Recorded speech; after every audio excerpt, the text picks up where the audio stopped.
Malakas man ang baril at ang kanyo ng mga Kastila, lalaban tayo hanggang sa huling hininga.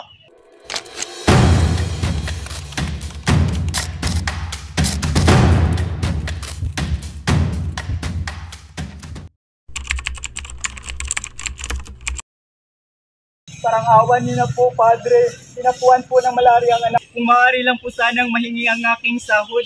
Tatlong buwan na po kaming hindi tumatanggap ng sahod, Padre. Kailangan po naming mabuhay at bumuhay ng pamilya. Awa? Anong klaseng Panginoon ang meron kung walang halaga ang buhay namin sa inyo? Sino ka para hamunin ang pamamalakad ko? Sinabing hindi pwede! Parang awan niyo na po. May sakit po ang anak ko.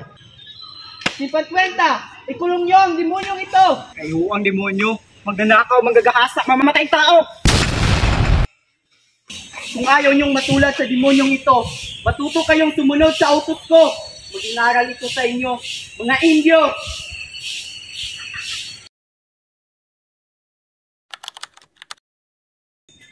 Ang kinabukasan ng susunod na henerasyon ay bahagi ng aking responsibilidad. Tayo ang nauna. Tayo ang may lakas. Tayo ang may kakayahang lumaban. Tayo ang nakapagbibigay ng kalayaan na nararapat para sa kanila. Malaki ang tiwala ko sa iyo, Andres, bilang ina ng katipunan. Pinauubaya ko sa iyo ang desisyon na dapat gawin na sa tingin mo ito ang nararapat. Napakarami na ang naging biktima ng mga Espanyol at mas marami pa ang mamamatay kapag hindi natin pipigilan ang kanilang pang-aapi. Isasulong natin ang ating buhay sa panganib. Ilang araw mula ngayon, sa gabi ng 29, sisimulan natin ang revolusyon. Alam na nila ang kilos ng katipunan at mahigpit na rin ang pagmamasid ng mga Espanyol sa atin. Kung sa ganun, kailangan na nating lumisan nang hindi nila tayo matuntun at muling magtatawag ako ng panibagong pagtitipon. Gregoria, kailangan na nating umalis. Pinaghahanap na tayo ng Guardia Civil. Ano? Oo, ipinaghahanap na tayo upang aristuhin. Gregoria, bilisan mo! Bilisan mo! Ang lahat ng pinuno ay narito upang magbigay ng mahalagang impormasyon tungkol sa pag-aalsa laban sa Espanya. Unti-unti na napupuksa ang samang ito. Kailan pa natin gagawin ang pag-aalsang ito? Simulan na natin ito sa lalong madaling panahon. Ngunit wala tayong sapat na panahon sa paghahanda.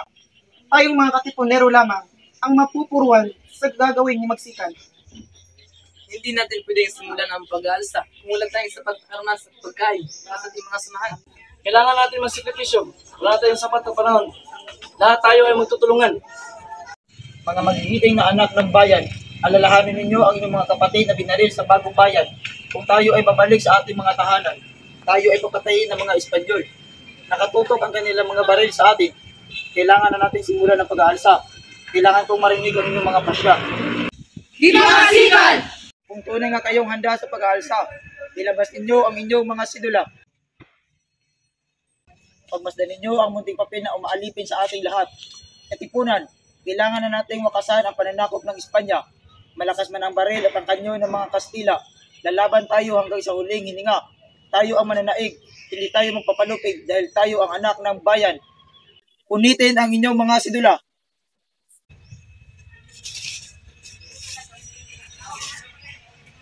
Mabuhay ang katipunan!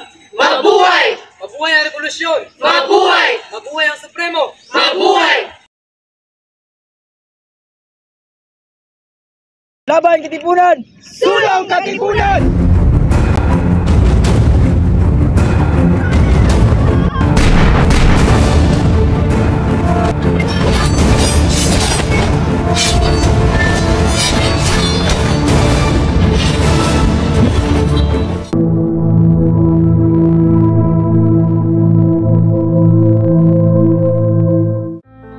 Mulat ako sa katotohanan na ang aking inang bayan ay inaalipin na ng husto ng mga Espanyol. Kaya nagdesisyon ako na gumawa ng himagsikan laban sa mga Espanyol. Wala na akong magagawa. Takpin niya ang Supremo. Masusunod, Senyor Presidente. Pinakahip si Andres Bonifacio at siya ay pinatay. Dito na nagtatapos ang kwentong buhay ni Andres Bonifacio.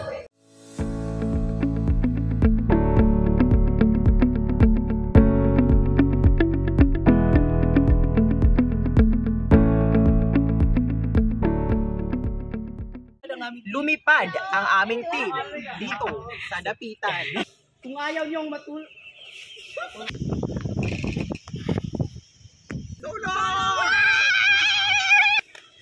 Dugol, dugol! Gloria, Gloria! Ay,